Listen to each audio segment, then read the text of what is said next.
So yeah, guys, and I had to take care of that bill by myself. It's paid up. I'm done. So I'm done with that one. Now, on to NSFAS. What's Sanbanani Makhumusha? And welcome to what's happening? I don't know if you can call people Makhumusha. Like outside of us, because obviously you don't respect us, but the kids. What does Makhumusha mean? Makhumusha, isn't it like dogs? Magenge, isn't it the equivalent to Magenge? What is it? Isn't it like Izinja? Izinja Zam. Magenge. Like, not like. Am I swearing at people? No, man. As long as I'm not swearing at people, somebody Makhumusha. Magenge. Okay. I think it's like we're like dogs. Like what the. Okay, fine. Sanbona Bagwe too, because clearly. Sanbona Magenge, because maybe that's better.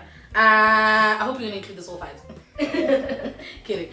Hi guys, welcome to another episode. This is my story. My story is not set up in the clear. Sorry. My story is like a real life situation that a lot of students are facing when it comes to financial aid, the struggles, the things. So, when I started at UCT, I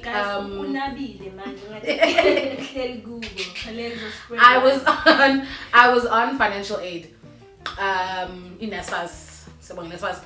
So first year happens, NSFAS year, cool. That year ends, and unfortunately, Umama couldn't afford to pay for the remaining amount of, because in NSFAS basically needs to be paid up your family contribution, because they'll calculate like what your family needs to pay. And unfortunately, my mom didn't make the deadline and couldn't afford to pay for the rest of that year, and then which means I started the following year on negative. That was the same year that I was excluded as well from UCT because I failed that year, and so I was appealing, and then when I started the year I was on a negative. So start the year on a negative, and it was like a real negative. I can't remember how much that money was now. Anyway, now my mom and I didn't understand what NSFAS was really about, and I think also I didn't do my research properly. So we thought that meant that this is how much we have to pay ourselves, and that like it's not possible for NSFAS to help us take care of it. So my mom and I go to Nedbank and we open a student loan. Cool. Now I'm sitting with two dead situations, and then cool. So then like get the money, pay UCT, and then I start on a clean slate. Only to find, and then unfortunately, so this happened every year where I started each year on a negative because guys, Imali Ayiko and UCT we're paying out of our buttholes. Honestly, I don't know how our parents are surviving these school fees. To be real, like you even have private schools that are more expensive than like varsity. That's wild. Like, why? Guys, why are you capping us from Imfundo? That doesn't make sense. Our you parents can't make it a commodity. It shouldn't be. It literally needs to be motherfucking free. But okay, that's an ad break. No, but really, that's the truth. Like, we're not giving enough props to our parents. Like, on the real, they're doing shika and patching here, piecing there, piece asking and lalela, borrowing, doing the things to make sure we itibane imali for that month or for that year or whatever it is. So anyway, unfortunately, the years were going in varsity, and I was there for like four years, the undergrad, and then every year I was starting on negative.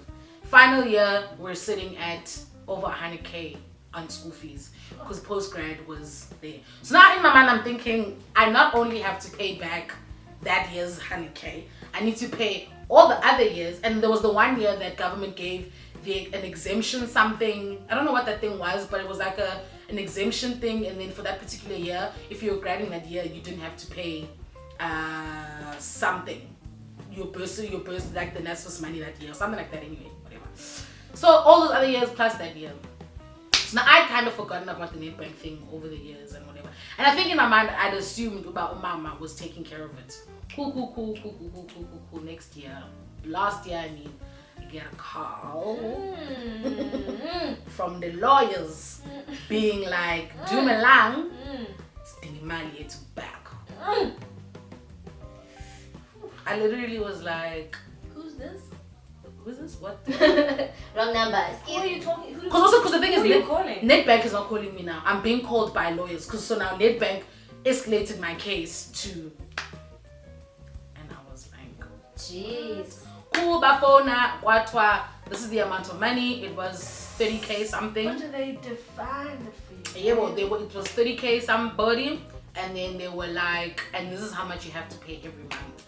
I had to pay over 2,000 every month. Guys, I kid you not, that day I cried. I was crying for many reasons. I was crying because I felt shitty that this was my situation, and varsity hasn't always been like my time in Cape Town, especially as a student, wasn't easy. I think a lot of black students who come to institutions sometimes, I can't say from disadvantaged backgrounds, but from disadvantaged backgrounds to like basically the people who can't afford is the crux. It's tough, guys. It's fucking tough maneuvering varsity when the finances at home are shaking.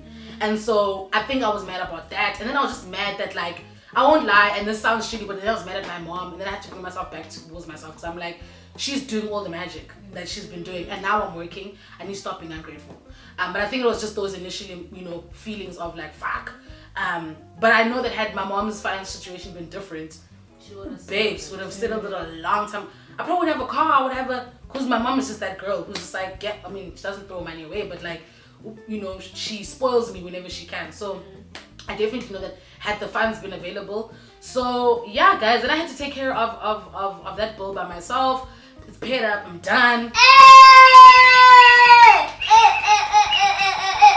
So I'm done with that one. Now, on to NSFAS. But you know what's scary with NSFAS is, I don't know if it's like real, but I saw like a screen grab, there's interest on it. So even though you pay, they still charge interest. So it's like you're paying and then the interest comes in and takes you back, and it's like, when are you gonna finish? It doesn't make sense. Don't lie. Yep, there's interest. It sounds great for NSFAS to take care of our fees, but the truth of the matter is, when it comes down to when I start working, just because I am working and this is my first job doesn't actually mean I can actually afford to pay this back. Because what they do is, it's even, and I know people are gonna be like, no, wait, there's brackets and whatever, because how they work, like there's like a template thing that then says, if your annual salary is this much, you fall under this bracket, and this is how much a month you need to pay.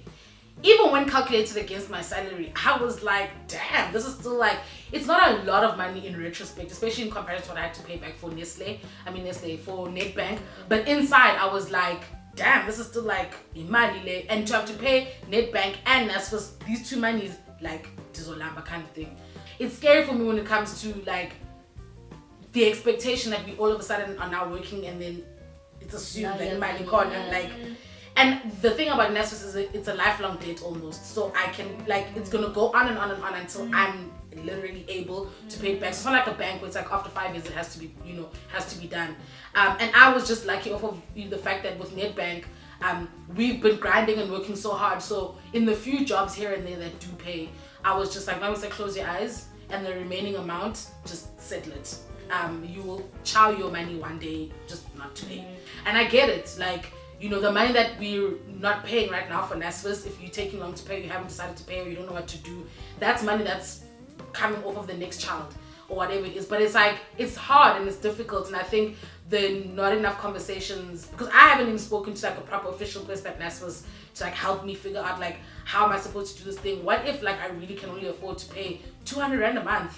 And that should be okay. Yeah, because the thing is, when you're gonna lay down, just because you've put me in that bracket, you don't know what my financial expenses are at home. You don't know who I'm sending my money to when I go home. I'm not saying don't pay, but I'm just like, you don't know where my money is, how long and how short my money is. So it was a difficult thing, and I was just like, I can't imagine how many more students don't have the opportunities that are working on platforms like this to be able to create their own money, or working in a company, or you know what I mean, like kids who are either unemployed, whatever the case may be. But like, and my thing was, because when I told my mom about it, guys, mom was broken, both with Nedbank and with NSFAS, because Nedbank and NSFAS called me to be like, we want our money.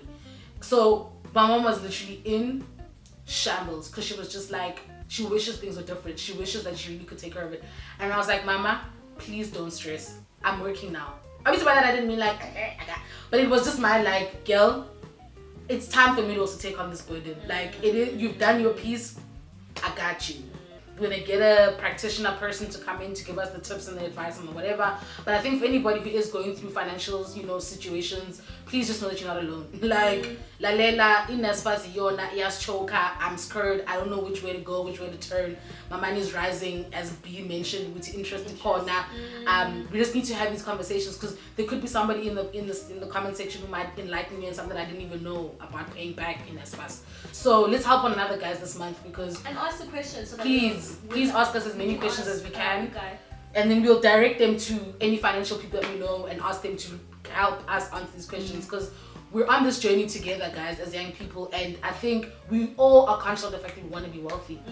But how are we going to get there? Generational wealth. I'm talking the grandkids is good. The people that have money are holding each other's hands like this. I need these hands shaking me. I want all of us to be #Black Excellence. Come on, guys. Come on, guys. For this month to get the keys. But thank you all so much for watching. Leave us your stories below of all 3 of our videos. Let us know what your story is when it comes to money in the club scenes, in the party scenes, in birthday parties, and the whatevers, at workplaces, NSFAS. People are taking out loans to buy cars and houses and but yeah, thank you all so much for watching. Comment, share, subscribe, all the damn things. That's not. Don't say if I find 10 under the ground, I'm gonna take it. Was that your example? Are you taking it, yes or no? No, I don't. What, the money on the ground in a bag? You find money in a bag. Do you take it, yes or no? No. I found 100 rand on the floor and walked past. You are a liar! That 100 is mine. That 100 is mine. At the train station, I found that 100 rand is mine. My friend found 200 rand in club inside pools.